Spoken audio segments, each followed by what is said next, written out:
வணக்கம் சொந்தங்களே. இன்னைக்கு ஸ்பெஷல் என்னன்னு பார்த்தீங்கன்னா புடலங்காய் குழம்பு தாங்க. புடலங்காய் குழம்புக்கு வந்துங்க கடலப்பருப்பு போட்டு செய்வோம் கூட்டு மாதிரி. இன்னைக்கு நெடக்கெல்லாம் தேங்காயெல்லாம் அரைச்சி ஊற்றி செய்கிறோம். எப்படி செய்யலாம்னு பார்க்கலாம் வாங்க.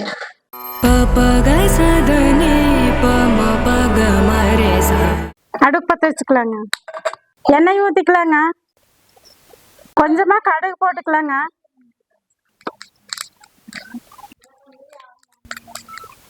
வெங்காயம் போட்டுக்கலாங்க.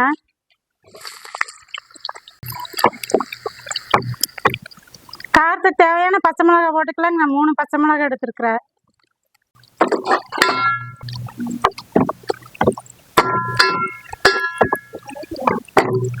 கருவேப்பிலை ஒரு கொத்து போட்டுக்கலாங்க.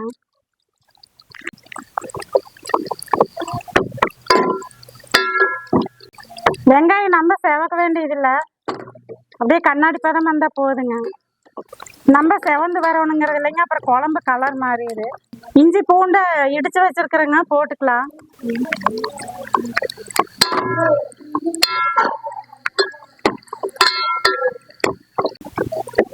இஞ்சி பூண்டு பச்சை வாசம் போனோடனே காய் போட்டுக்கலாங்க.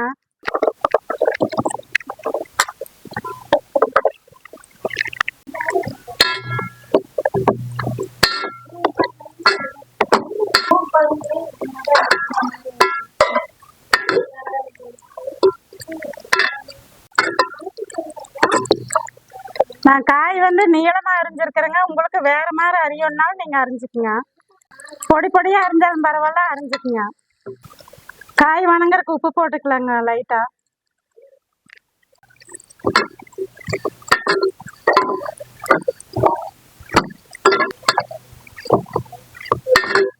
பெரிய வளமா தக்காளி ஒன்று அரிஞ்சு வச்சிருக்கிறேங்க, போட்டுக்கலாம்.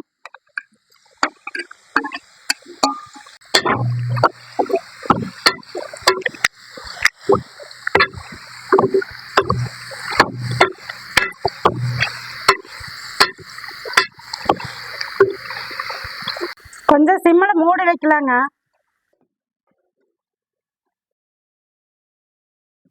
எடுத்து பார்க்கலாங்க.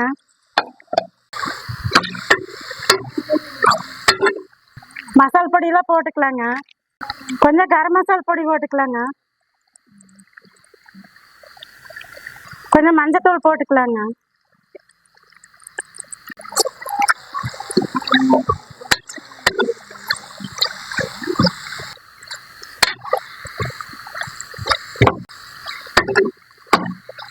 அரைக்க தேவையான பொருள் போட்டு அரைச்சிட்டு வந்துடலாங்க. தேங்காய் அரை மூடிங்க, 2 டேபிள் ஸ்பூன் நடக்கல, ஜீரகம் கொஞ்சம், தேவையான வரமிளகாய் தூளுங்க. அரைச்சிட்டு வந்துடலாங்க. சொந்தங்களா அரைச்சிட்டு வந்தாச்சுங்க, பார்த்துக்கலாம்.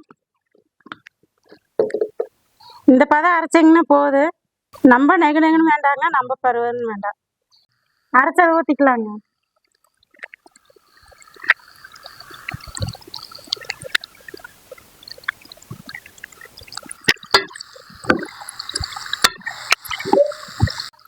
நல்லா மசாலா போட்டு நல்லா கிளறி விட்டுக்கலாங்க. அரைச்சதும் ஊற்றி மசால் பொடி போட்டு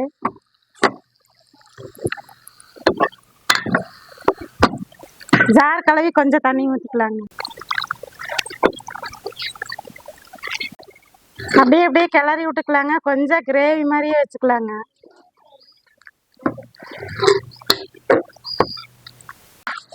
உப்பு பத்தலைங்க, உப்பு போட்டுக்கிறேங்க.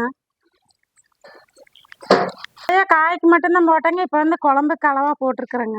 தண்ணி ஊற்றிக்கலாங்க. கொஞ்சம்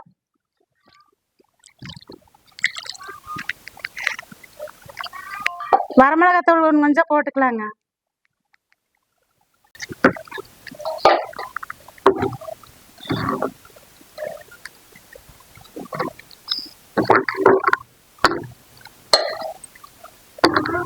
குழம்பு கொதிக்க கொதிக்க காய் வேகும்போது கெட்டி ஆயிருங்க. அதனால கொஞ்சம் தண்ணி மாதிரியே வச்சுக்கலாங்க. காய் வெந்து வரும்போது நல்ல கிரேவி பதத்தில் வந்துருங்க குழம்பு. இன்னும் கொஞ்சம் தண்ணி ஊற்றிக்கலாங்க.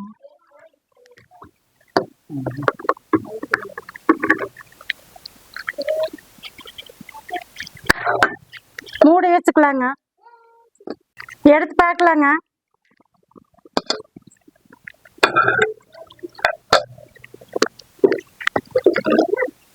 அப்பப்போ எடுத்து கிளறி விடுங்க. இன்னொரு 10 நிமிஷம் இருக்கட்டுங்க. குழம்பு கொஞ்சம் கெட்டியானோன்னு இறக்கிடலாம்.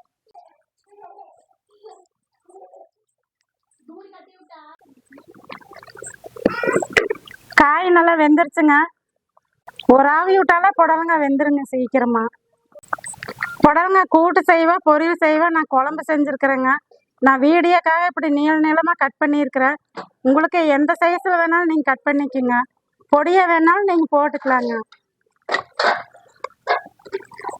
குழம்பு ஆயிடுச்சுங்க. கருவேப்பிலை கொத்தமல்லி போட்டுக்கிறேங்க.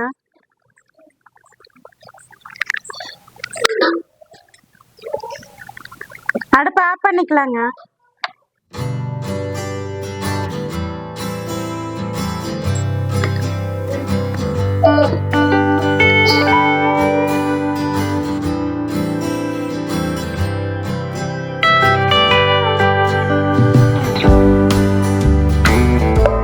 சொன்னாங்களே புடலங்காய் குழம்பு செஞ்சாச்சுங்க. ஒரே மாதிரி புடலங்காயை பொரியல் பண்ணாமல் கூட்டு பண்ணாமல் இந்த மாதிரி குழம்பா வச்சு சாப்பிட்லாங்க. குழம்பு வச்சு சாப்பிட்டோம்னா கொஞ்சம் வித்தியாசமாகவும் இருக்கு, விரும்பி சாப்பிட்லாங்க. தோசை இட்லிக்கு தொட்டு சாப்பிட்லாங்க. சாப்பாட்டுக்கு ரொம்ப நல்லா இருக்குங்க. ஒரு அப்பளம் மட்டும் பொரிச்சிட்டோம்னா போதுங்க, இதுக்கு வச்சு சாப்பிட்டுக்கலாங்க. செஞ்சு சாப்பிட்டு கமெண்ட் பண்ணுங்க, ஷேர் பண்ணுங்க, சப்ஸ்கிரைப் பண்ணுங்க, ஷேர் பண்ணி விடுங்க. தெரிஞ்சவங்க தெரியாதவங்க எல்லாத்துக்குமே ஷேர் பண்ணி விடுங்க. சொன்னாங்களே பெல் பட்டன் அமுத்தி பாருங்க. இத்தனை நாள் பார்க்காதவங்க பெல் பட்டன் அமுத்தி பாருங்க. ஒரு நிமிஷம் சொந்தங்களே, சொந்தங்களோட இருக்க சொந்தங்களோட சேர. இது உங்க சாவித்திரி கிச்சனுங்க.